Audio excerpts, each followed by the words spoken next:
Le meilleur de la science et de la recherche en Europe, tout de suite dans Futuris.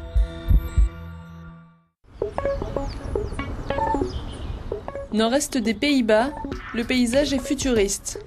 Au milieu de nulle part, 14 énormes antennes paraboliques, des antennes sensibles aux ondes radio indétectables par les télescopes optiques. Nous sommes ici au radiotélescope de Westerbork et tous ces télescopes peuvent être connectés entre eux pour fonctionner comme un seul télescope d'une énorme taille. C'est le principe du VLBI, l'interféromètre à très longue base. Cette technique permet aux scientifiques de rassembler les ondes de plusieurs radiotélescopes dans un corrélateur, c'est-à-dire un ordinateur central. Les signaux collectés ici sont envoyés au corrélateur et mis en présence avec les ondes des radiotélescopes situés dans le monde entier. L'objectif est de générer une image détaillée des sources d'émissions radio dans le cosmos. En utilisant ce procédé d'interféromètre à très longue base, nous obtenons des images bien plus claires que celles obtenues avec le télescope spatial Hubble.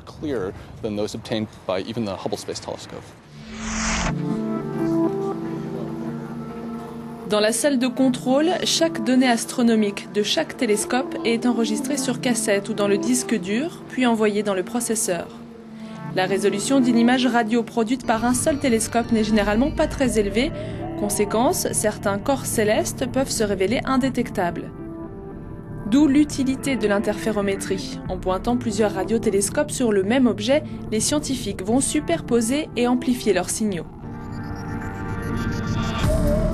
Le fait d'observer un phénomène sous différentes longueurs d'onde permet en effet de mieux le comprendre.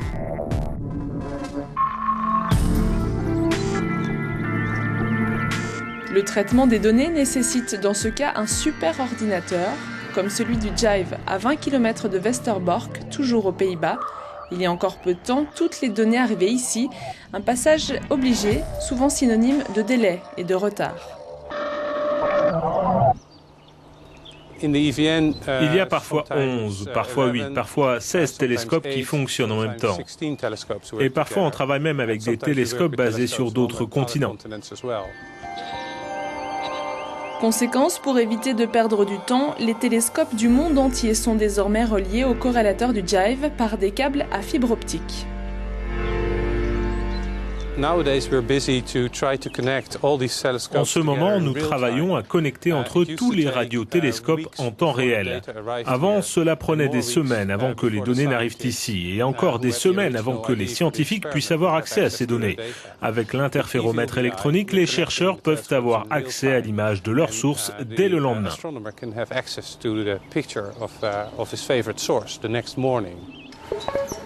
Le transport des disques durs entre la parabole et le superordinateur est devenu obsolète.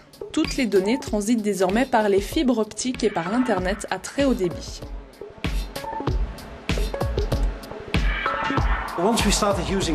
Dès que nous avons commencé à utiliser cela, ces unités d'enregistrement qui sont en fait des PC, c'est devenu possible aussi de se servir d'Internet, pas seulement pour enregistrer, mais pour transférer les données directement au corrélateur, et c'est ce que nous faisons maintenant depuis quelques années. L'interféromètre électronique à très longue base fonctionne comme un seul instrument, mais avec une dimension intercontinentale. Sa mission, créer des images d'objets célestes éloignés avec la meilleure résolution possible pour détecter le moindre changement. Certains phénomènes ne se voient que par des fluctuations d'énergie, c'est ce qui est à l'origine des ondes radio.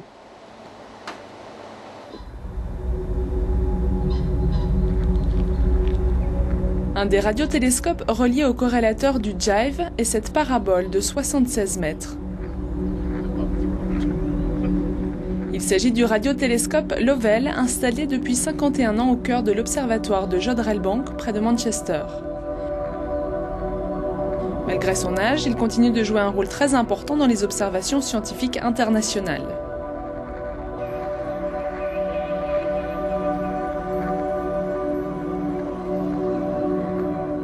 Mais comme l'explique le directeur du centre d'astrophysique de Jodrell-Bank, ce réseau, en temps réel, n'est pas suffisant. It satisfies one need, which is that Grâce au réseau européen de l'interféromètre à très longue base, les astronomes sont capables d'avoir des images détaillées d'autres galaxies, des contours, des trous noirs ou des systèmes stellaires.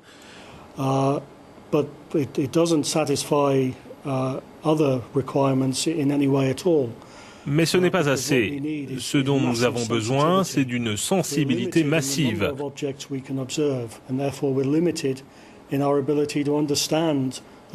Nous ne pouvons observer qu'un nombre limité de corps célestes. Par conséquent, notre compréhension aussi est limitée.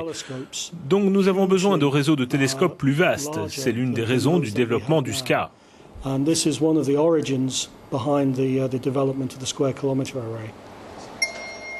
Le SCA, c'est le Square Kilometre Array, le plus grand réseau de radiotélescopes au monde. Plusieurs centaines d'antennes réparties sur une distance de 3000 km. Il sera construit d'ici 2020 en Australie ou en Afrique du Sud.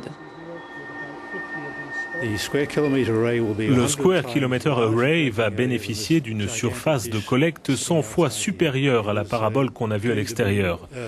Ce sera le radiotélescope le plus puissant du monde. Et ce sera le seul, comme l'a décidé la communauté internationale de la radioastronomie. Cela a toujours été un projet global.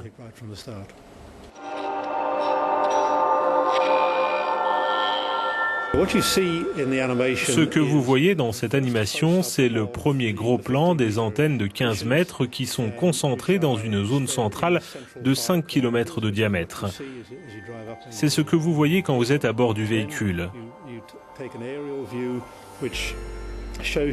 Ensuite, on a une vue aérienne qui nous montre ce à quoi cela va ressembler, vue d'un avion. La surface collectrice d'un kilomètre carré comprendra 4000 antennes paraboles ainsi que 200 000 mètres carrés de tuiles. Chacune de ces tuiles est composée d'un grand nombre de petites antennes capables d'observer le ciel dans sa globalité. Le réseau fournira ainsi des faisceaux multiples qui permettront d'effectuer simultanément plusieurs programmes d'observation. 200 stations seront ainsi réparties sur 3000 km.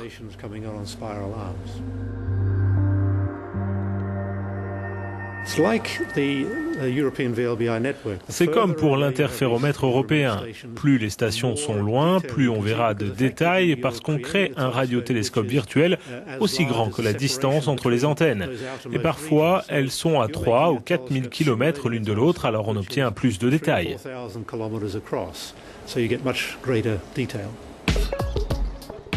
Plus de détails, plus de précision. En repoussant sans cesse les limites de l'observation, les radioastronomes tentent de percer les secrets des trous noirs et autres mystérieux objets de notre univers.